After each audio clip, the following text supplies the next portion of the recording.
En los anales de la criminalidad alemana, pocos casos han resonado con la intensidad y el horror que suscita el del conocido enfermero de la muerte, una figura que se convirtió en sinónimo de traición a la sagrada confianza entre el cuidador y el paciente.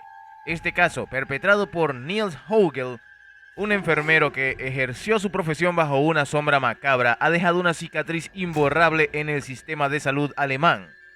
Suscríbete, dale like y comparte tu opinión en los comentarios. A lo largo de varios años, desde finales de la década de 1990 hasta mediados de la década de los 2000, Hogel fue responsable de la muerte de 150 pacientes, según los registros oficiales. Sin embargo, la magnitud de sus crímenes sugiere que el número real de víctimas podría ser significativamente mayor. Este caso no solo destaca por el elevado número de vidas perdidas, sino también por el modo de operar de Hogel, que transformó los hospitales, lugares de sanación y esperanza, en escenarios de sus atroces actos. Perfil de Niels Hogel. Nacido el 30 de diciembre de 1976 en Alemania, Niels Hogel creció en un entorno familiar marcado por la profesión de la enfermería, con un padre que también ejercía como enfermero.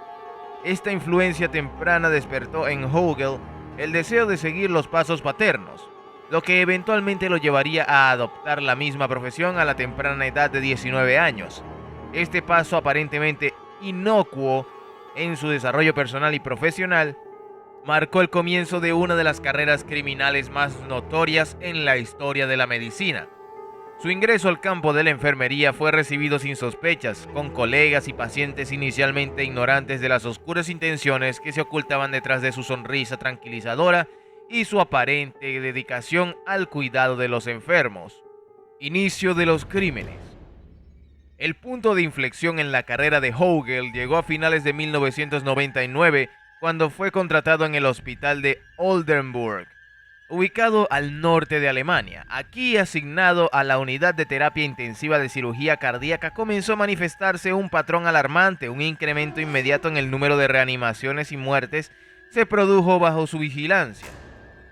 Este fenómeno provocó una preocupación creciente entre el personal del hospital y finalmente desencadenó una investigación interna.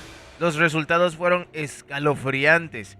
Se descubrió que aproximadamente el 60% de las muertes ocurridas durante los turnos de Hogel no podían atribuirse a causas naturales o a la gravedad de las condiciones médicas de los pacientes. Esta estadística alarmante sugirió una correlación directa entre la presencia de Hogel y la desafortunada suerte de aquellos a su cuidado. Sin embargo, en ese momento las pruebas concretas contra él eran escasas, lo que obligó a los administradores del hospital a enfrentarse a un dilema moral y legal. ¿Cómo detener a alguien cuyos crímenes son tan atroces como difíciles de probar? La decisión de investigar a Hogel y el descubrimiento inicial de sus acciones sentarían las bases para uno de los casos más inquietantes en la historia reciente de Alemania. Método de operación. El modus operandi de Niels Hogel era tan atroz como metódico, revelando una profunda perversión del deber de cuidado inherente a la profesión de la enfermería. Armado con jeringas y medicamentos cardíacos, Hogel se embarcó en una serie de actos criminales que conmocionarían a la comunidad médica y al público en general. Su método consistía en administrar dosis excesivas de medicamentos cardíacos a sus pacientes, desencadenando crisis cardíacas con la intención de intervenir heroicamente para reanimarlos. Este acto, diseñado para ser visto como un salvador en los ojos de sus colegas y superiores, revela una búsqueda distorsionada de reconocimiento y admiración. La selección de sus víctimas se hacía de manera aleatoria entre los pacientes a su cuidado, lo que subraya la frialdad y la indiferencia de Hogel hacia la vida humana. La profundidad de su engaño se extendía a la manipulación de la confianza depositada en él por aquellos que estaban más vulnerables, convirtiendo su presencia en la unidad de terapia intensiva en una ruleta rusa para aquellos desafortunados suficientes para cruzarse en su camino. ¿Quieres ver más? No olvides suscribirte, darle like al video y dejarnos un comentario con tus impresiones. Salida del hospital de Oldenburg.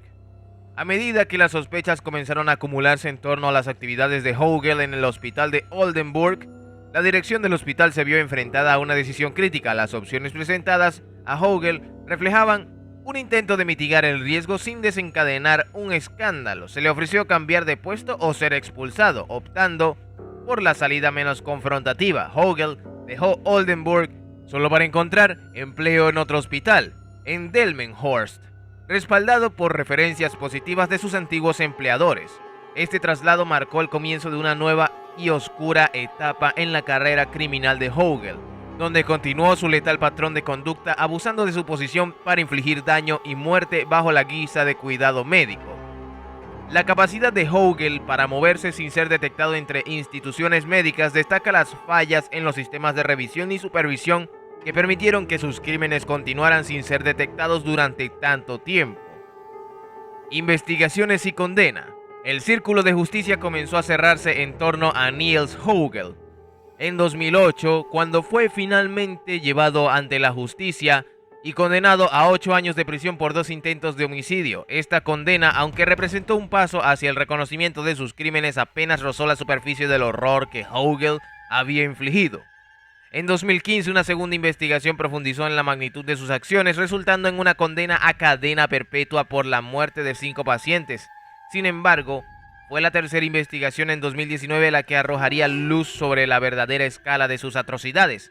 La exhumación de más de 130 cuerpos proporcionó evidencia condenatoria que demostraba que Hogel había asesinado a más de un centenar de pacientes. Aunque se estimó que el número total de víctimas podría oscilar entre 200 y 300, muchas pruebas se perdieron debido a la cremación de los cuerpos. Estas investigaciones consecutivas y las subsiguientes condenas pintan un retrato de un sistema de salud victimizado por uno de sus propios miembros, cuyos actos desafían la comprensión y han dejado una marca indeleble en el corazón de Alemania. La historia de Niels Hogel es un recordatorio sombrío de la capacidad de una persona para esconderse detrás de la fachada de la benevolencia y cometer actos inimaginables de maldad. La conclusión del caso de Niels Hogel no solo marcó el cierre de uno de los capítulos más oscuros en la historia criminal y médica de Alemania, sino que también sirvió como un momento de introspección colectiva sobre la naturaleza de la confianza, la vigilancia y la responsabilidad dentro de las instituciones encargadas de cuidar la salud.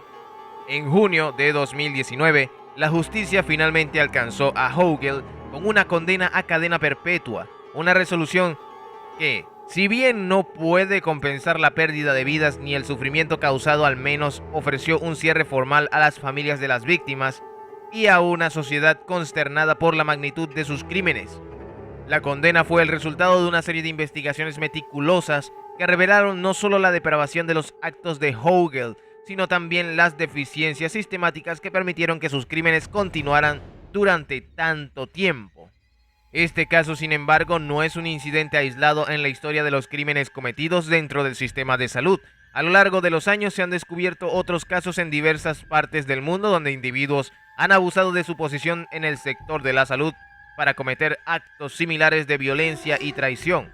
Estos casos, aunque son extremadamente raros, plantean preguntas profundas sobre cómo se pueden implementar mejores mecanismos de vigilancia y supervisión para prevenir que tales tragedias se repitan.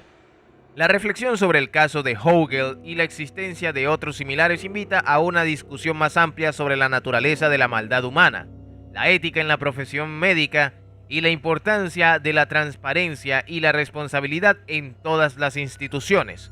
A medida que se cierra este capítulo, queda la invitación abierta a los espectadores, lectores y la sociedad en general a expresar su interés en conocer más sobre estos casos, no solo por morbo, sino como una forma de educación y prevención.